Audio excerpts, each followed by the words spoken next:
araw ang digmaan. Umaga't gabi sumasabak sa laban. Dapat protektado ka outside at inside. Immune Advance contains 4 active ingredients gaya ng lagundi, malunggay, non-acidic vitamin C at zinc. Tulong pampatibay resistensya para tulong proteksyon. Isama pa ang proper diet at exercise. Para katawan ay handa, Immune Advance helps support a healthy immune system. Immune Advance ang sandata. No approved therapeutic claims. Ang Immune Advance ay hindi gamot at hindi dapat gamiting panggamot sa anumang uri ng sakit. Available in Shopee, Lazada, and other leading drugstores.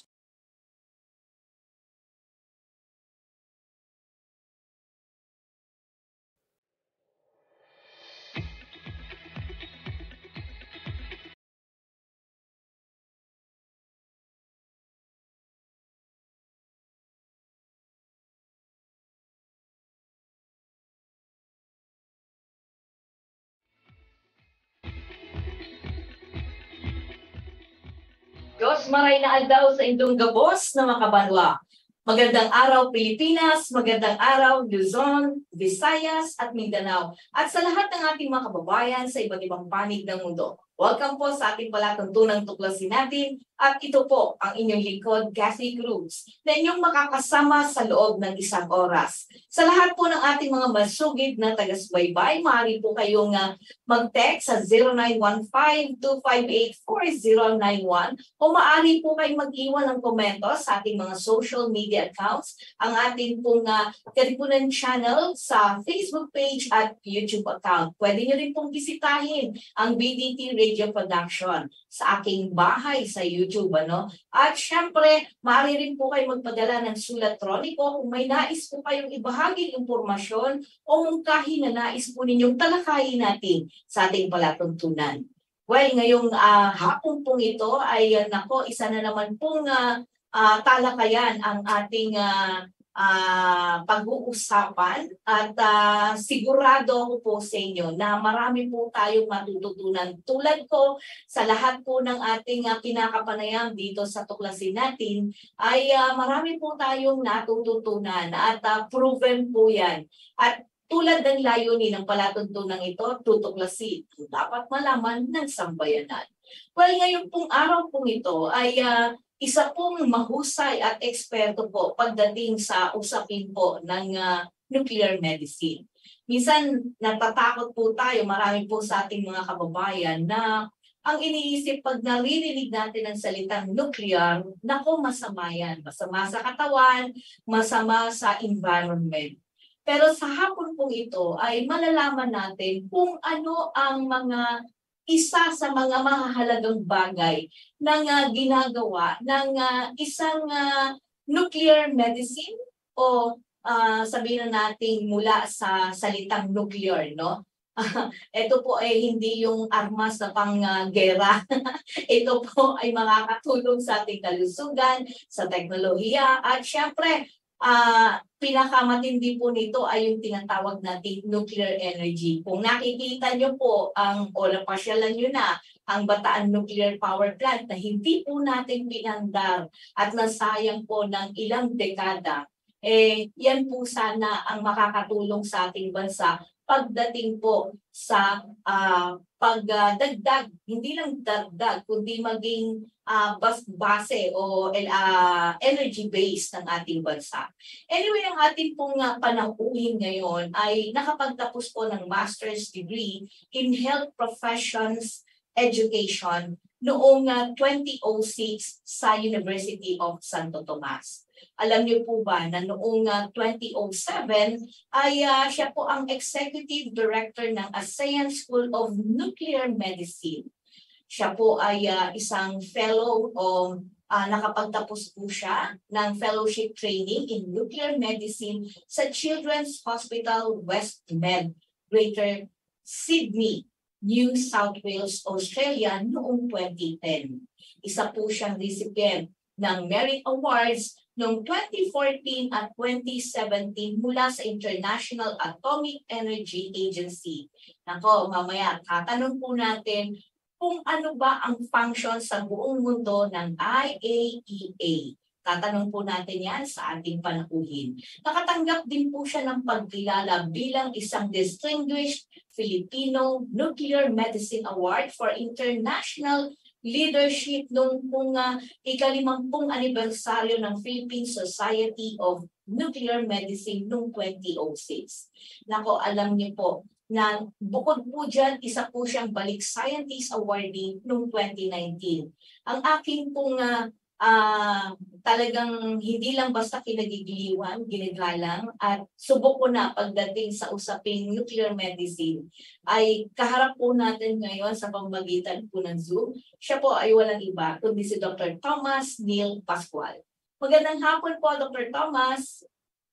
Magandang hapon, Cathy, and maraming salamat sa invitation to be part of Tuklasin natin, and always happy to be interviewed by you and share more knowledge on nuclear medicine sa iyong mga taga-subaybay. Thank you so much. Isa pong karangalan po talaga, Dr. Thomas, na kayo po ay bahagi ng tuklasin natin. Ito po ay pangalawang arangkada nyo na dito sa palatuntunan ito. At lagi ako'y talagang nagagalak po na kayo po ay kasama ko ngayon dahil I'm sure sa medyo matagal na po tayong huling nagkita sa pamamagitan din po ng Zoom. At parang tingin ko nga hindi po kayo tumatanda ano bang ginagawa? Epekto ba yan ng nuclear medicine? Anyway. Maari. Sana po. Lugi ako pumuputi ng buhok pero ikaw parang ganun pa rin. No? Anyway, sa lahat po ng ating mga kababayan, kung makikita niyo po, bisitahin niyo po ang Katipunan Channel, YouTube at saka Facebook po at hanapin niyo lang po ang basta i-type nyo lang po ang nuclear medicine. Si Dr. Thomas po ang lalabas doon. Dahil siya po yung aking suke pagdating sa usaping ganyan. Anyway, Dr. Thomas, kayo po ay kasalukuyang Science and Technology Fellow 3 ng Department of Science and Technology o DOST, no? Na responsable po sa conceptualization, policy and funding development, and monitoring and evaluation ng maraming iba't ibang klase ng R&D programs at proyekto pagdating sa nuclear medicine. Kaya tama lang na alamin natin kung ano ngayon ang kalagayan ng nuclear medicine sa Pilipinas. Kasi medyo matagal-tagal na po yung huling pag-uusap natin. I am sure na marami pong mga pagbabago, development, and I'm hoping na mas tumaas na yung kalidad o level po ng nuclear medicine sa ating bansa. Dr. Thomas? Yes. Yes, Cathy, tama ka na nag-improve na ang nuclear medicine sa Pilipinas. And if natatandaan dati, let's say 15 years ago, even 10 years ago, hindi ganun kadami ang gumagamit ng nuclear medicine for staging of cancer or for response to treatment, lalo na sa isang technology na tinatawag namin na PET-CT technology in nuclear medicine. And since about 10 years ago, marami ng mga ospital ang nagtayo ng PET-CT technology, ngunit ang main problem pa rin na nakikita dito is masyado pa rin mataas ang presyo ng pagpapascan ng ganitong klaseng technology. So as part of the government efforts din naman, and with the DOST and the PNRI, we came up with this project na Nuclear Medicine Development and Innovation Center para makapag-provide ng isang additional center na magpo-provide ng research in the field of applications of nuclear medicine in cancer staging and diagnosis, and hopefully at the same time to give service to the public na makapag-offer ng mga services para na mas mababa ang presyo compared sa mga ospital. So that's why na-hire ako bilang una, Balik Scientist, and then ngayon nagstay ako as an SNT fellow para ensure na yung project na to ay maisa katuparan. And then I'm happy to tell you, Cathy, if you visit yung PNRI, yung project naming Nuclear Medicine Development and Innovation Center na magkakaroon ng PET-CT facility and cyclotron facility to produce yung radioactive pharmaceutical na ibibigay sa pasyente ay nakaplano na at nasa advanced stage na ng development. So far may building na kami, and then hopefully by next year ay ma-install na rin yung sa mga medical cyclotron na malaki, na state of the art, and then kasama na rin yung mga PET-CT equipment. So malaki na ang development, at least from the DOST side, to respond to the need of the public na dapat maging accessible ang ganitong technology sa mga tao. So malaki na talaga. So and at the same time, nuclear medicine as a whole sa buong Pilipinas, nag-expand na tayo na from not only from diagnosis but to therapy. 20 years ago na-introduce, or even 30 years ago na-introduce yung treatment or use of nuclear medicine for thyroid cancer. Siguro narinig mo yan, na magamit ng iodine-131. And then right now, about 10 years ago, and then now, mas more implemented is the use of therapeutic nuclear medicine together with diagnostic aspect or theranostic nuclear medicine for the treatment of, for example, prostate cancer. So may mga ospital na slowly introduce ng ganitong klaseng technology para magkaroon ng variety or choices ang mga referring physicians natin or options para gumaling ang pasyente. So in the field of nuclear medicine, yung diagnosis part natin with hybrid imaging, yung mga PET-CT is very much in place. Konti pa, pero pag madagdagan, mas maganda para ma-improve ang accessibility ng tao. Alam mo naman, Cathy, medyo mahal pa. Kaya I keep on repeating na ang goal, hopefully, ng center ng DOST, PNRI, is to have an additional center, and then by law of economics, supply and demand, pwede siyang magkaroon ng epekto na bababa ang supply ng mahal na radioisotope dahil marami nang gumagawa nito. So, yun ang something na exciting na hopefully maisakatuparan in the next 5 years. Nakakatuwa, Dr. Thomas, na mula siguro 2 decades ago, medyo hindi pa tanggap, no, sa field ng medicine ang ganitong uri. At kung sakali man natanggap ng iba, ang problema ay ang kakayahan ng ating bansa na magkaroon ng mga ganitong uri ng sabihin na natin mga makina o mga diagnostics machines, no, para sa mga problema sa cancer. Iba-ibang klase ng cancer yan na nakakatulong sa ating mga pasyente. Yes. Pero yung mga kababayan natin na nanonood ngayon, pag sinabi mong nuclear medicine, ano po ba to? Talaga lang po bang tawag dito? Paano po ba to? Parang makina ba siya o tinatawag nating gamot o paano po? Paano natin explain sa taong bayan? Explain ko lang konti. Cathy, ilagay ko yung nuclear medicine sa konteksto ng diagnostic imaging or yung pagkuha ng litrato sa pasyente na gumamit ng nuclear medicine technology. So, para malaman ang pagkakaiba, ibibigay ko example, pinagkaiba niya between X-ray or CT scan and nuclear medicine. So, ang X-ray and CT scan, ang nagbibigay ng radioactivity ay yung makina. So, yung makina, nagbibigay siya ng radiation in low doses na dadaan sa pasyente, tapos maka-capture into an image. At yun ang i-interpret ng mga doktor para malaman kung ano na ang estado ng pasyente. So normally, yung mga ganong klaseng scan or ganong klaseng technology, nagbibigay ng mga anatomic details or yung eksaktong kung ano ang itsura ng katawan. More anatomic details. Pag sinabi nating anatomic details, yung kung saan nakalocate, very clear and determined yung mga location ng mga sakit. With regards naman to nuclear medicine, ito pinagkaiba. Ang nuclear medicine, nagbibigay tayo ng small amounts or maliit na amount ng radioactive na gamot na nararapat sa pasyente. Ito'y pinapadaan sa pasyente, ini-inject sa pasyente. At meron tayong special na makina, sophisticated camera. Ang isang example nito ay ang PET-CT imaging na pinaghalo ang PET scan sa CT image. At ang ginagawa nito is siya naman ang kumukuha ng litrato doon sa radioactivity na lumalabas sa pasyente galing doon sa gamot na in-inject. So ang nangyari dito ay ang pasyente ang nagiging radioactive ng maliit na panahon. So very useful to kasi na pagko-combine namin yung functional, yung kung ano nangyayari sa katawan, saka anatomical information at kung nasaan ang mali. So dalawa 'yon. Ang ano namin is ano ang nangyayari at nasaan.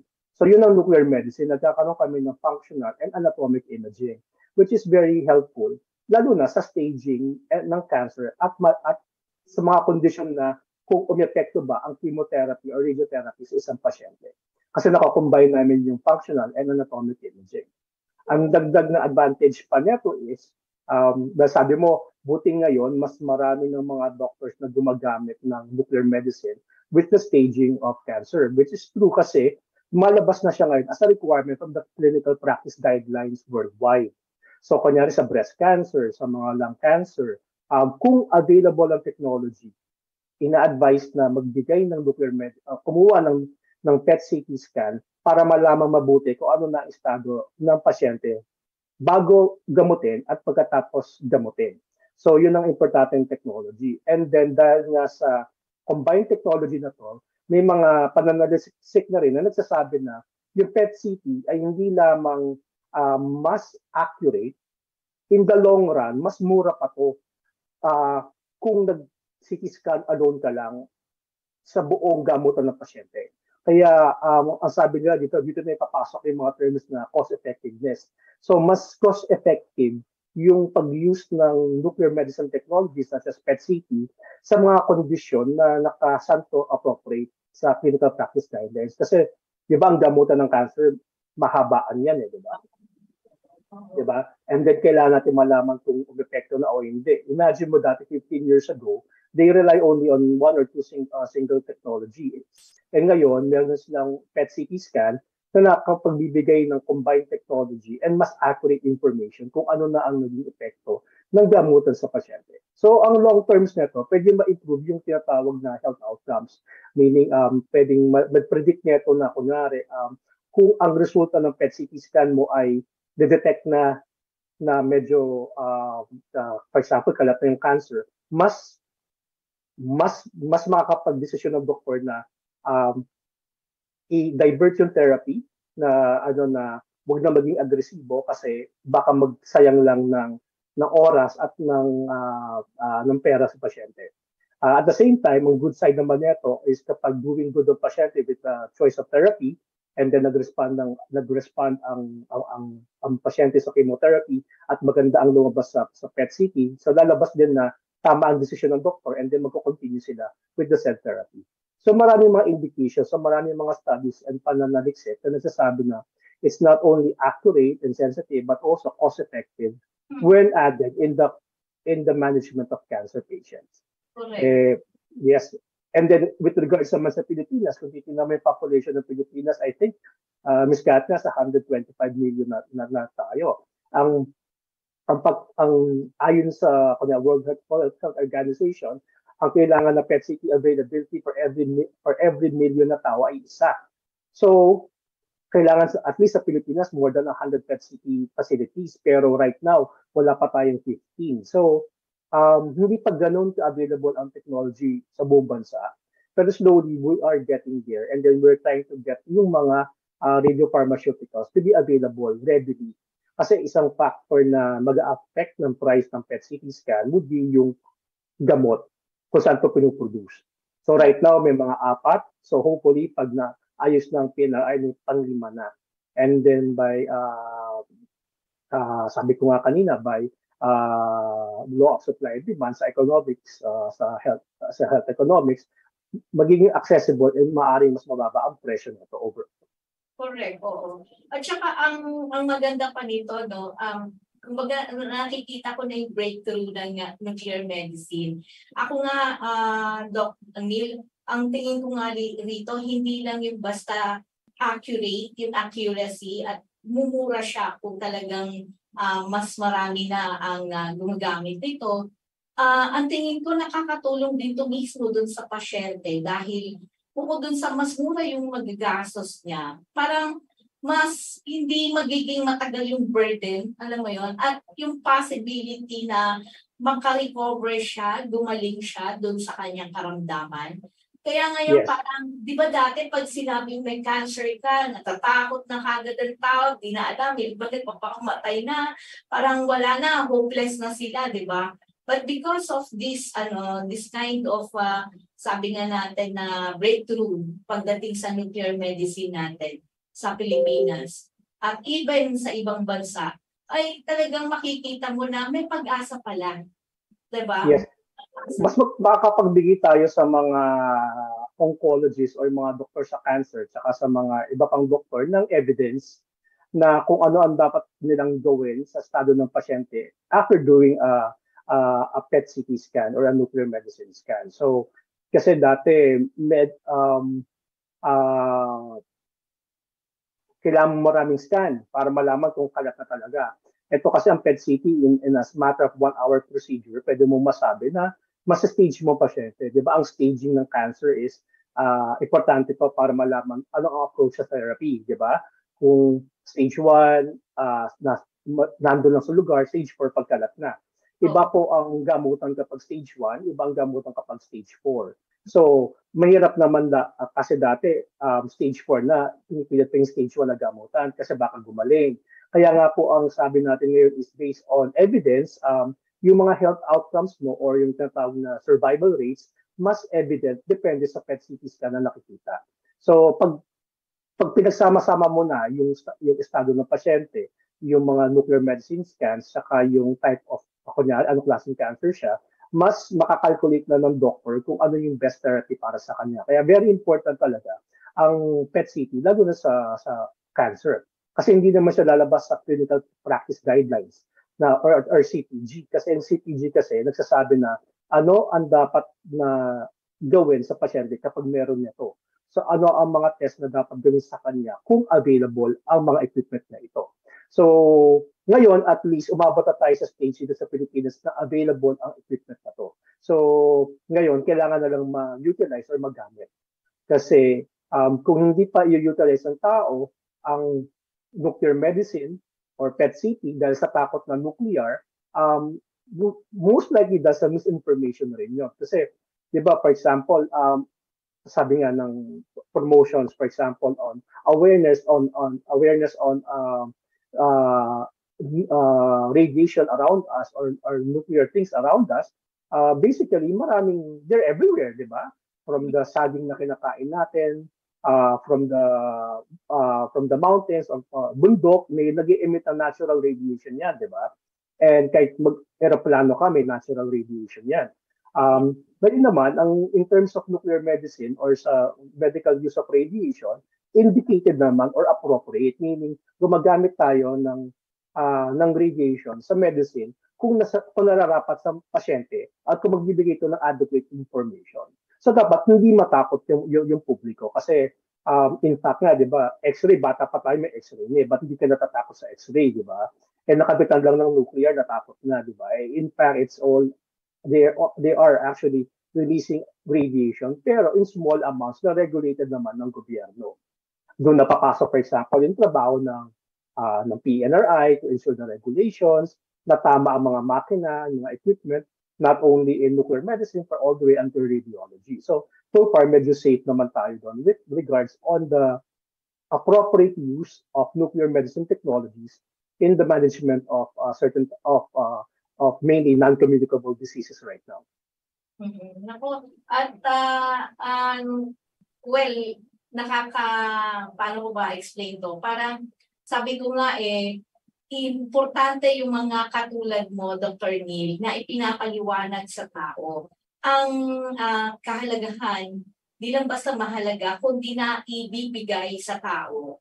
At bukod dyan, hindi lang sa tao kasi actually, ang akala ng marami at lalo na yung mga tinatawag natin mga pseudo-environmentalists, mga talagang anti-nuclear energy or nuclear anything about nuclear, ayaw nila yan.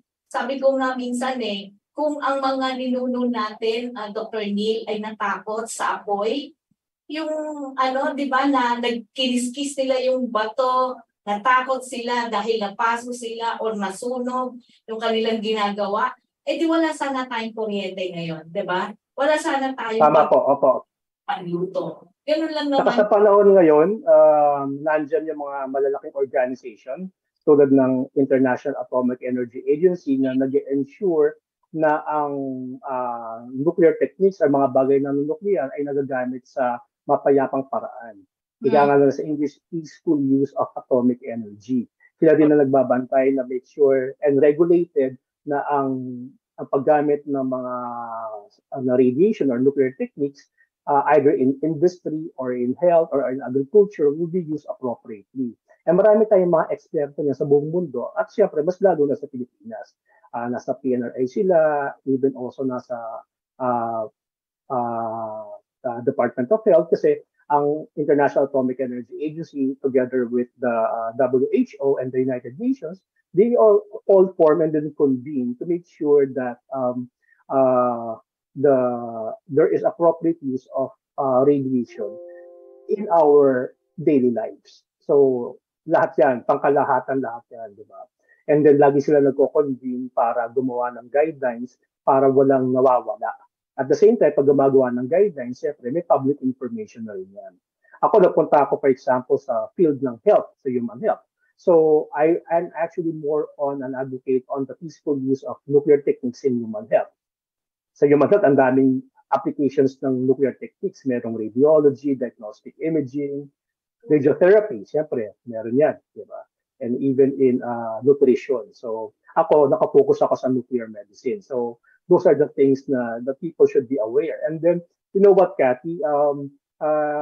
Maganda rito kasi throughout the years, marami na rin mga bansa na slowly nag-adapt ng nuclear medicine technology para mag-improve yung health outcomes. Ano ba yung health outcomes? Yung kapag ikaw ay nagkasakit, ano ang maging ikalalabas ng sakit mo kapag gumamit ka ng technology na to. So, ang goal talaga natin is to gumanda ang health outcomes in terms of quality of life, gaganda, or hahaba ang buhay. So, dati, buti na lang Pilipinas, maagang sumakay sa barko ng paggamit ng nuclear. Ngayon, may mga ibang bansa na ngayon pa lang silang imagine magsisimula ng nuclear. Kaya humingi sila ng mga tulong ngayon, for example, sa mga International Atomic Energy Agency or sa WHO para masimulan na. Kasi ito ay ginagamit natin based on evidence. So, importante evidence-based. Diba? Hindi yung haka-haka. Diba?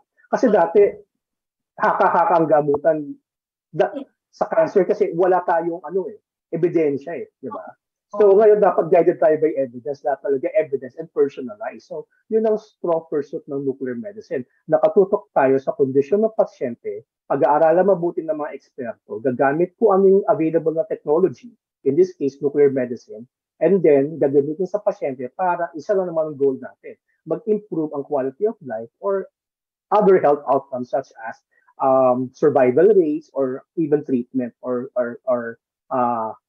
cure. Diba? Siyempre, gusto pa rin natin cure or gumaling ang pasyente. Yes, Naku, may larawan dito na pinapakita, no? Ito yung mga journey mo Dr. Neil. Nakita ko nga kanina nung may nilabas na picture, parang kilala ko yung isang tao doon na nakatayo.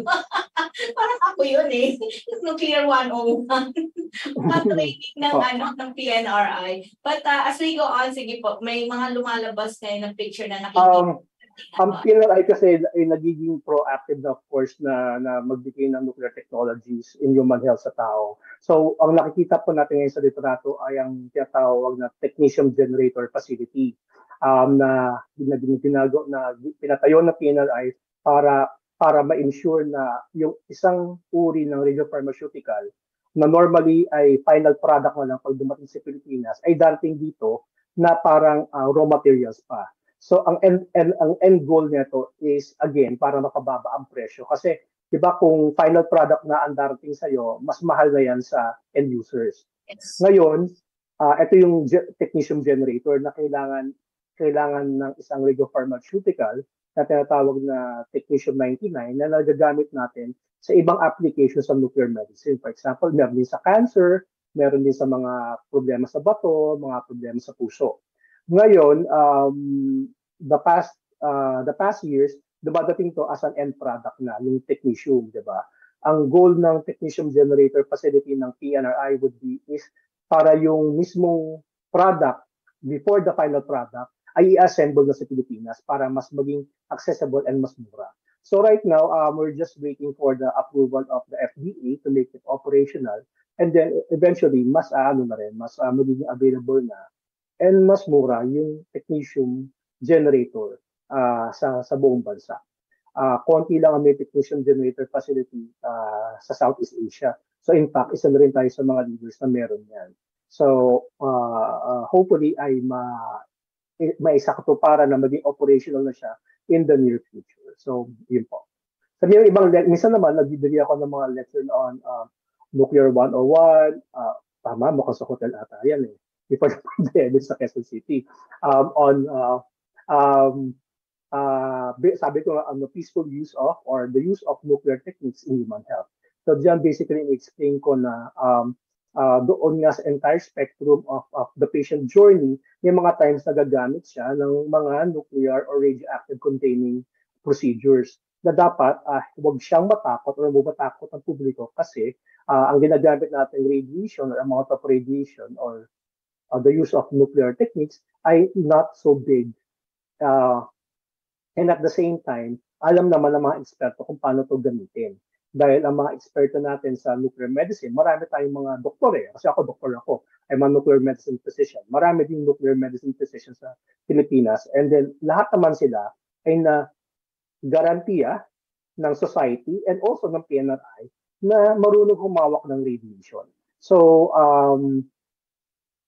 assure the public na kapag gumagamit tayo ng mga nuclear techniques sa isang lisensyadong ospital, safe sila at sigurado na nagagamit ang technology na to appropriately o nararapat sa tao based sa kanyang condition. So marami yan, 'di ba? Sabi mo maraming natatakot, ang importante lang public information. Yes. Isang picture naman na ngayon ay ito ay isang example ng hot cell sa isang cyclotron facility na ito ang pinaplano namin mangyari ngayon sa PNRI, yung Nuclear Medicine Research and Development Center. So, and Innovation Center. So, sa likod ng makina na yan, actually, ay yung cyclotron, or medical cyclotron. Isang malaking gamit na nagpo-produce ng radioisotope, na radioactive, na ginagamit natin sa PET scan. So, nagpo-produce siya doon, sa makina na yan na nakapost, dyan siya nakukuha at dyan siya tinitimpla, to make it simple, bago siya i-inject sa pasyente. So yan ang makina na yan, setup na yan, medyo very expensive and very sophisticated. And then but I'm proud to tell naman everyone that the staff of the PNRI are ready to operate that kind of facility with the guidance, of course, with the different supporters. Kasi ang goal natin, Kati, is dumami ang supply ng radioisotopes na ginagamit sa PET-CT, hindi lang para mas maging accessible siya. Kasi right now, ang available ngayon is, kung I'll be more specific, yung F18 FEG. Yun ang pinaka-common na ginagamit sa cancer. Pero in fact, sa ibang bansa, meron pang mga 5 or 6 na napoproduce ng cyclotron na pwedeng gamitin sa ibang klaseng cancer at sila ay mas specific. Yung ba kapag siya ay umilaw, malamang yun ang type ng cancer mo. Wala pa nun sa Pilipinas kasi nga medyo mahal ang equipment. So ang goal ng PNRI at ng DOST is to bring isang equipment na parang all-in-one.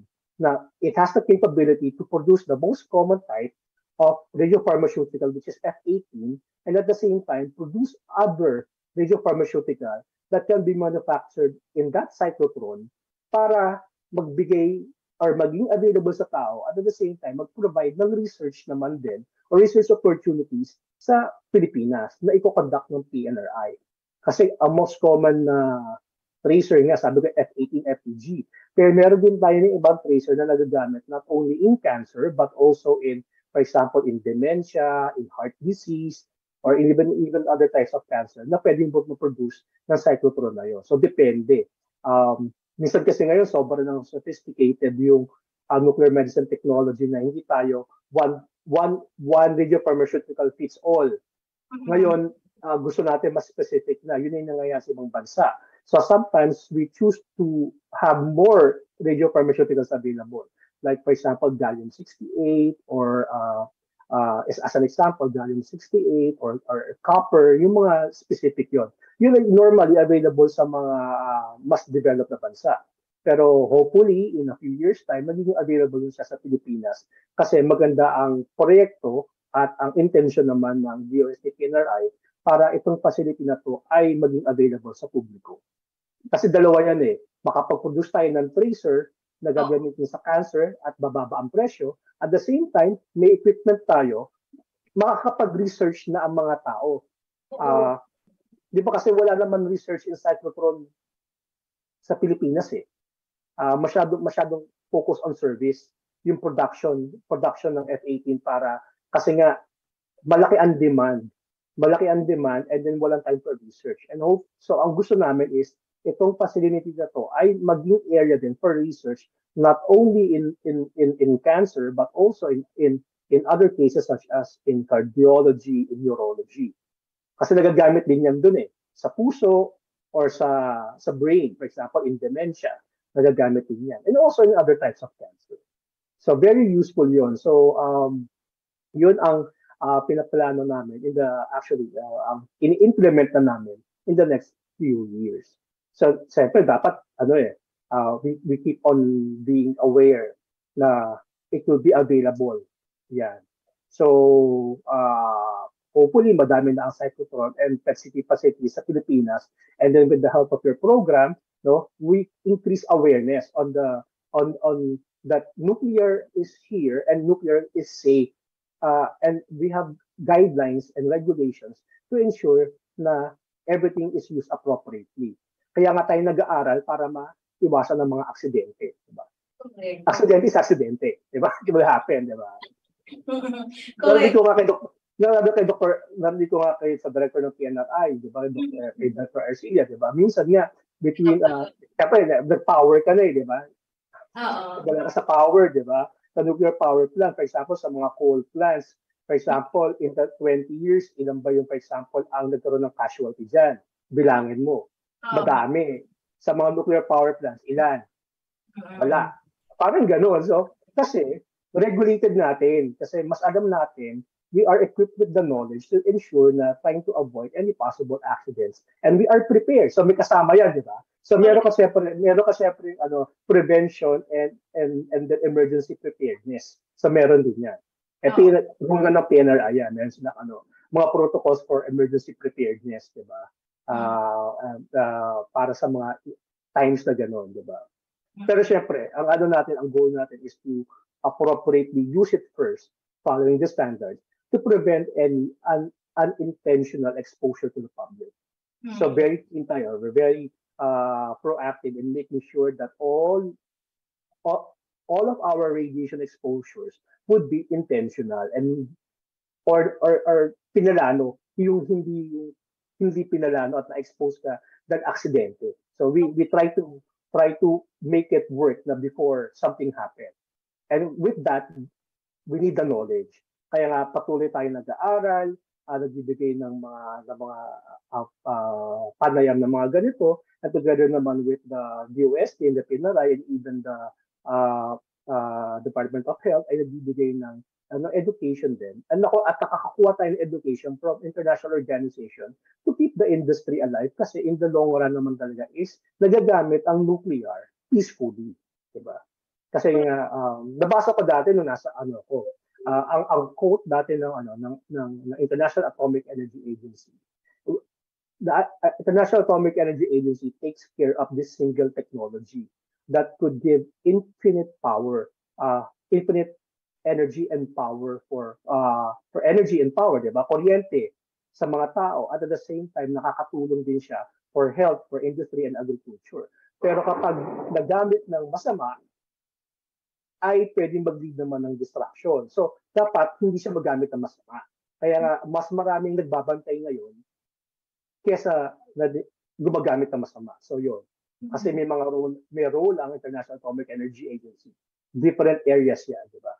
To ensure na safe and secure ang paggamit ng nuclear technology. Same din to with the PNRI. They exist with the same intention. na ang nuclear technology will be used safely and securely. Uh, uh, Enhanced security, that means ito yung nagagamit sa intended na bagay lang, nuclear security. At the same time, nagpo-provide sila ng uh, improved applications of nuclear technology in science and other applications. And at the same time is to transfer this technology sa mga different na tao or sa mga end users or member states. So, lahat yan parang dapat yan, para ba you don't exist in you don't really exist in a bubble. When you're a practitioner of nuclear science, you have several responsibilities all the way yan, di ba? So from safety, security,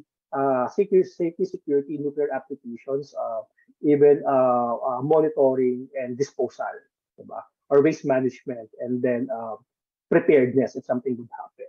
So that would basically round up kung sino ang mga tao na experts sa nuclear technology.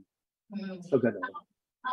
Ikaw talaga, Dr. Neil, ang masasabi kong champion. Katulad ni Dr. Arcelia, pagdating naman sa talaga, dahil isa siyang geologist, no? At Yes, una ko siyang nakilala nung dito sa Philippine nuclear power plant natin. Doon ko siya unang na-meet at dyan sa PNRI na nung naging na siya ngayon, head ngayon dyan.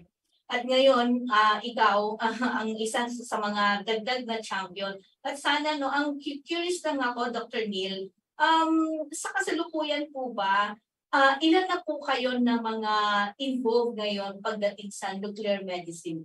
Kasi di ba may society na po tayo of nuclear medicine ngayon? We're think more than 100, mga up to 150, I think. So dumadami na, thank God. Marami na yung mga specialista. And then sa laki naman ng Pilipinas, at kailangan pa rin sila. Kasi sabi ko nga, di ba, ang nuclear medicine, isang technology ito na very dependent sa equipment. Yes, oo. So kung marami kang doktor, pero konti pa yung equipment mo, at nakakoncentrate ka sa capital, limited ang application ng technology. So, di ba? So, hopefully naman kasi ngayon, yung mga yung mga batang nuclear medicine physicians, actually, I'm happy to know na once, actually, they go back to their provinces and then they start to convince yung mga stakeholders ng mga ospital to also invest kasi kailangan ng investment in health. Health investments to be able to improve health outcomes, di ba? Yun ang general goal. Even the WHO would say, if you upscale your health infrastructure, the achievements mo ng health outcomes would be easier or mas makukuha mo, di ba? So hindi ka naman pwede mag-improve ng health outcomes mo or ikabubuti ng estado ng pasyente kung hindi ka nag-i-invest para sa kanila. Di ba? So yung mga nuclear medicine physicians ngayon, so they go out into the different provinces and trying to convince them and convincing yung mga public or private hospitals na to invest in nuclear medicine facilities para mag-improve, di ba? Kasi hindi naman pwedeng lahat manggaling sa gobyerno kasi napakarami. Pero masasabi ko rin, Ms. Cathy, di ba? Very active na rin ang DOH kasi sa kanilang nuclear medicine plan, medium-term plan, ang dami na nilang mga facility na nuclear medicine facility na i-install nila in the entire Philippines. So may mapaglalagyan na yung mga doctors na natapos nito sa Manila, di ba? So normal naman yun di ba? They train in Manila, then they go back to the provinces, di ba? At least nandun sila, di ba? And then... May idea ka ba, Dr. Pascual, kung ilang mga public hospitals ngayon ang may mga ganitong mga makina na on the top of my mind po, siguro mga 40 or 50 around the Philippines sa general nuclear. Oo. Ang PET-CT, mas konti pa, of course. Mas konti. And lahat sila nakakonsentrate sa Metro Manila. Diba? Kasi ang numbers ko sa'yo, Biscati, di ba? Ang normal na requirement is isang PET-CT. This is for cancer management. Isang PET-CT per million tao. So dapat nasa 120 million tayo. Pero ngayon, I think wala pa tayong 10. So kulang na kulang talaga. Diba? And then, that's why the government should actually support na to put health investments in this area. And they're of course responding to it. Di ko naman sinasabi hindi sila nagre-respond, di ba? In fact, nga, yung DOST, nakinig sa aming proposal, di ba? Ang DOH naman, nag-start na sila magtayo ng PET City facility and will be hopefully operational this year in Cebu, in Vicente Soto, and in Davao. So eventually, magiging accessible na rin yung technology. Pero again, ano sasabihin ko, Biscati? Hindi pa rin enough yun. Alam mo kung bakit? Ano nangyari sa atin the past 4 years?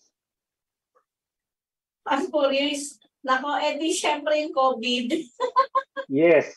Diba? Nung nangyari ang COVID, yung mga pasyente na dapat nakita for their cancer or dapat na manage yung mga cancer, hindi masyadong naasikaso.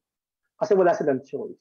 So ngayon lang, last year lang nag-slowly lift up yung accessibility sa mga facilities easily, di ba?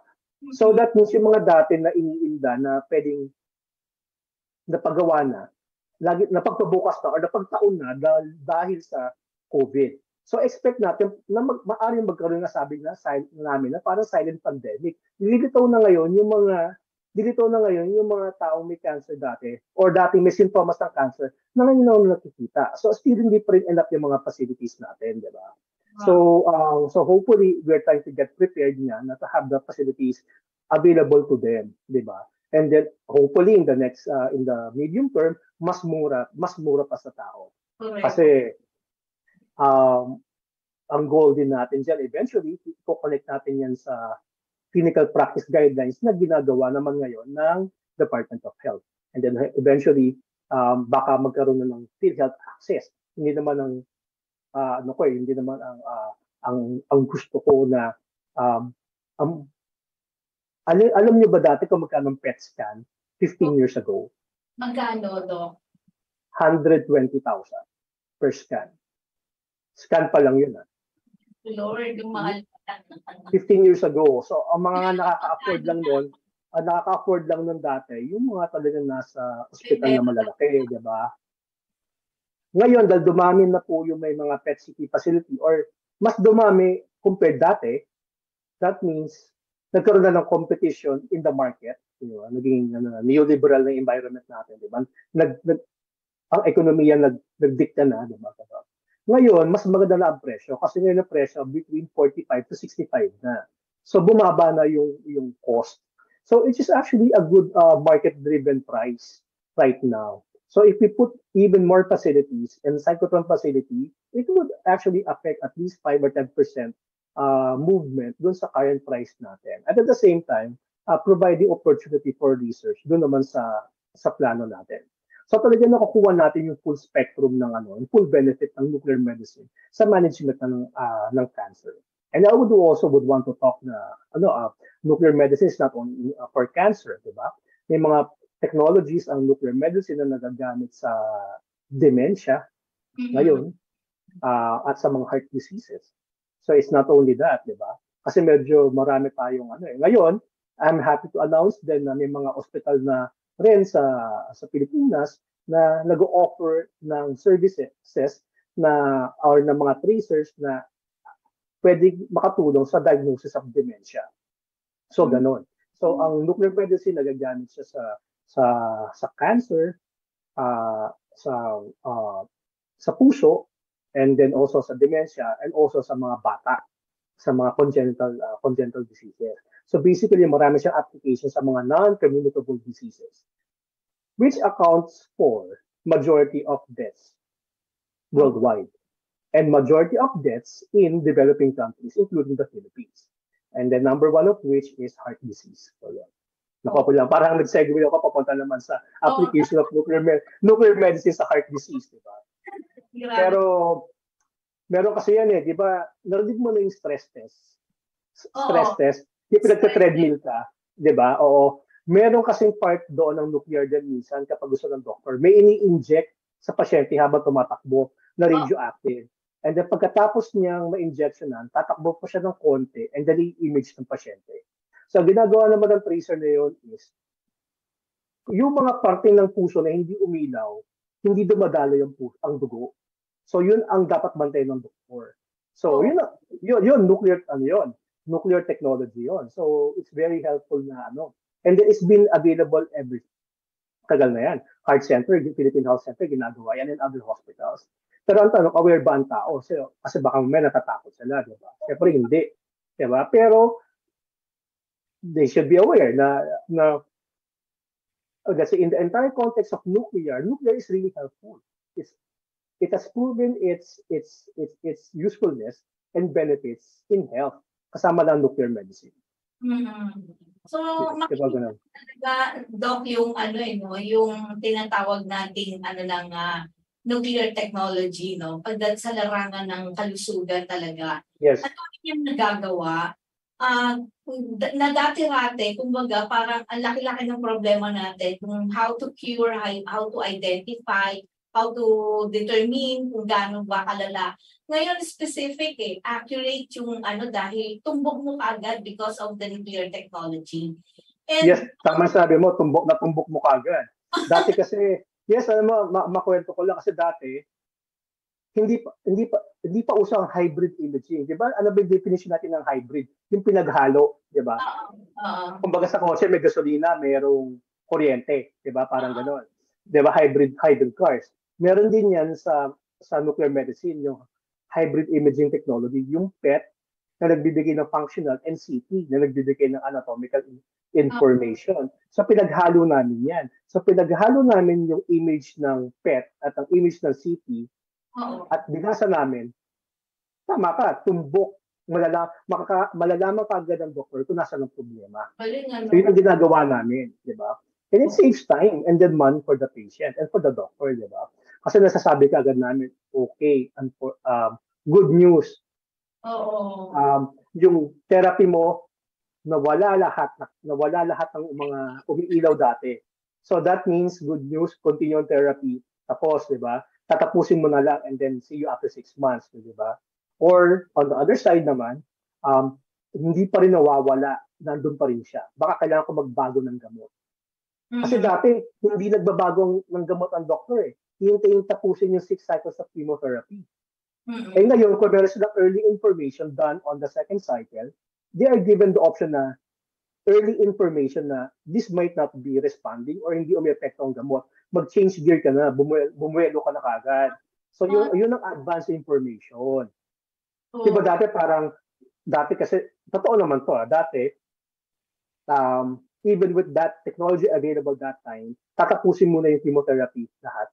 And then, kasi, ang available mo doon is CT lang. Wala pang PET information, wala pang nuclear medicine information yun eh. Pero ngayon, meron ng nuclear medicine information, they could actually have a change of management up to 30%. So that means 3 or 4 sa 10 pasyente, pwedeng magbago ang management based on the scan after the second cycle of chemotherapy. So malaking tulong yun. Saka malaking porsyento yun change of management in 35%, which would mean kung nag-change sila, tataas ang survival rate nila or tataas ang cure rate nila. Or kung di sila nag-change, baka bigay ka ng bigay, gumagastos ka, nahihirapan ng pasyente, pero ang outcome mo the same din pala. Hindi siya effective. Kasi on the second pa lang din na effective. So tulungan ngayon ng information. So the technology in medical imaging, which would include nuclear medicine, and then with the newer guidelines sa mga oncologists, actually nakakatulong para mag-improve ang management ng pasyente. At the end naman, Ms. Cathy, ang gusto natin is tama ang patient management, na maging tama ang patient journey, na ma-improve ang kanilang status, health outcomes or health status nila. At ako'y tuwan-tuwa talaga sa mga ibinalita mo ngayon dahil ang laki na ng development compared nung last na in-interview kita. Noon, dinadasal mo pa lang na kasi konti pa lang kayo, parang less than 100 pa lang kayo nung mga panahon na parang 50 nga lang yata nung na-interview kita. Ngayon at least 150 specialists na meron na tayo. At natutuwa po ako sa mga kaganapan at nawa sana po kumbaga tulungan din kayo ng ating pamahalaan na Yes. madagdagan din yung pondo, hindi lang yon kundi talagang suporta. Kasi kung halimbawa kung meron makakapag-produce na tayo ng tracer o may equipment na tayo, syempre kailangan mo yung mga nuclear technicians, 'di ba? Yes, importante yung human resources. Yes, Importante na meron kang trained human resources para ma-operate mo yung cyclotron. So kailangan mo ng mga medical physicists, ng mga engineers na tinitrain naman ng gobyerno ngayon or trained na to make sure na safe ang operations ng facility. So yun ang suporta naman na nakukuha natin from the government and also from the international organization such as the International Atomic Energy Agency. Kasi nagpasa kami ng project niyan sa IAEA na to ensure human resources development in our project para sigurado na all aspects of its operation are safe and then competent yung tao at the same time. So all of them are actually, so we expect people from PNRI to be trained in the next years, in the next year lang siguro, in the next year, na in preparation for this facility. Sige po, medyo magbe-break lang po tayo, pero sa pagbabalik po natin ay tatanungin ko po kayo kung ano po ang panawagan nyo sa ating mga mababatas, sa Pangulong Bongbong Marcos, at sa sambayanang Pilipino po. Please stay for a while, saglit lang po. Araw-araw ang digmaan. Umaga't gabi sumasabak sa laban. Dapat protektado ka outside at inside. Immune Advance contains 4 active ingredients gaya ng lagundi, malunggay, non-acidic vitamin C at zinc. Tulong pampatibay resistensya para tulong proteksyon. Isama pa ang proper diet at exercise. Para katawan ay handa, Immune Advance helps support a healthy immune system. Immune Advance ang sandata. No approved therapeutic claims. Ang Immune Advance ay hindi gamot at hindi dapat gamiting panggamot sa anumang uri ng sakit. Available in Shopee, Lazada, and other leading drug stores.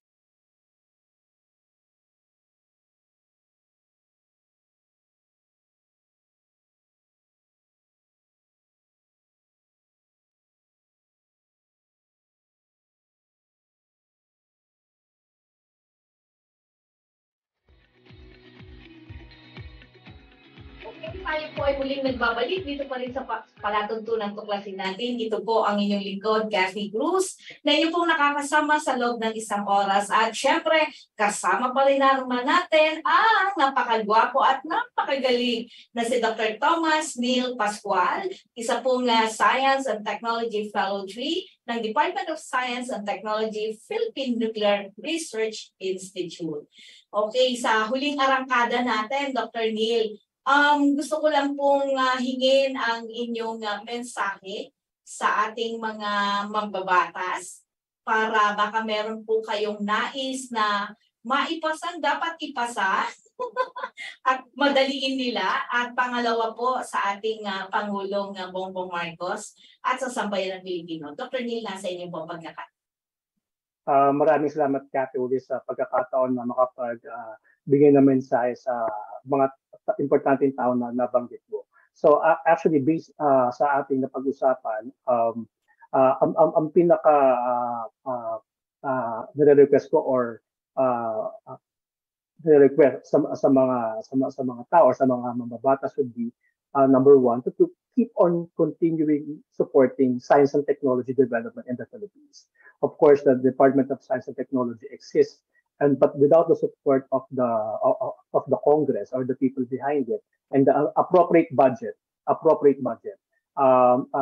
most of our projects won't be funded. So if there is also, we need to invest in science and technology. So hopefully we give more funding or a bigger funding with the DOST to support the different projects along its different agencies, kasama na ang PNRI, diba po?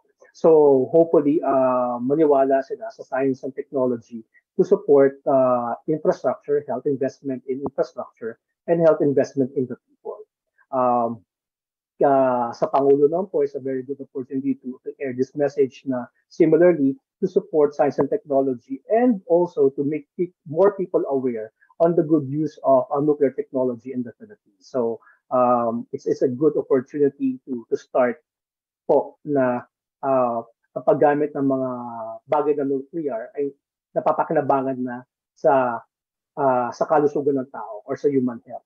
At ito ay napatunayan na rin not only in human health but also in other areas or sectors such as in agriculture, industry, and other things. So maybe it's very timely na we explore the use of nuclear in other applications, including in nuclear power. I mean, as long as we have the proper support of trained people and then we have the trained people and personnel around, we could go use nuclear technologies to benefit the people. So we try to try to encourage the use of nuclear techniques in its entire spectrum, from human health all the way up to possibly nuclear power. So we should really study it and know, and also take notes or lessons learned from other countries, because they would know best what are the benefits or maybe unintended outcomes for nuclear power. Alam na po natin yan sa human health, how beneficial is nuclear medicine. So maybe we should expand its use, and then with the existence of international organizations and the United Nations, we have support. We have support to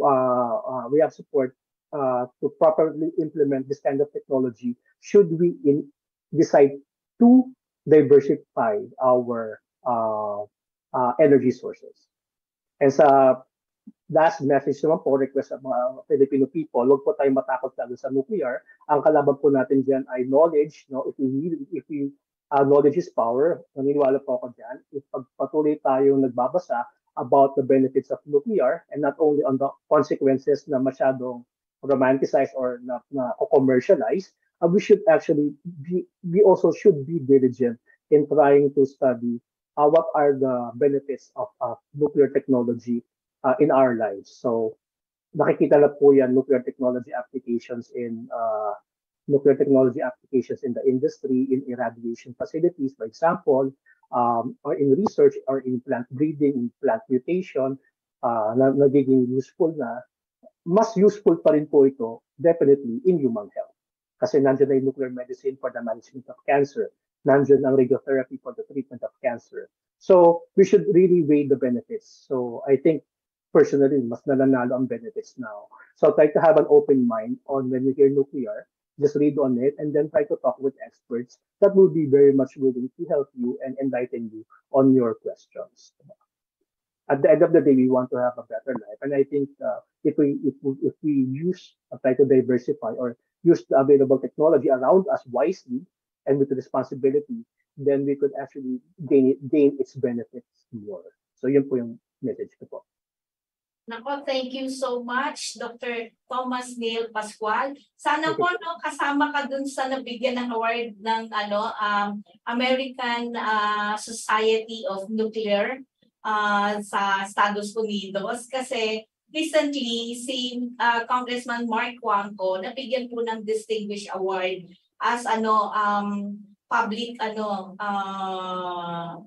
basta siya yung sa gobyerno, na nagtatrabaho sa gobyerno. Sana naisama rin kayo.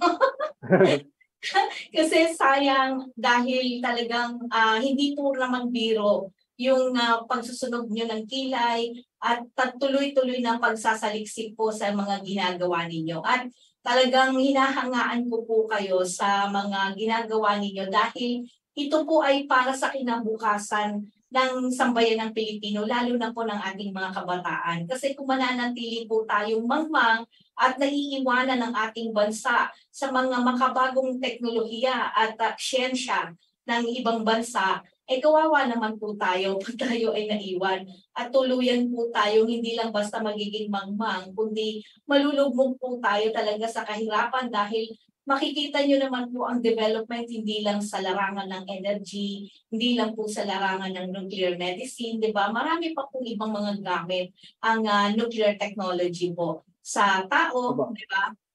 Kaya sana po ay ang inyong panawagan sa ating mga mambabatas at sa mga opisyal ng ating pamahalaan ay tignan dahil malaking bagay po ito. Sabi nga ang siyensya at teknolohiya ay talagang makakapagpabuhay. Yan ang pag-asa ng ating bayan.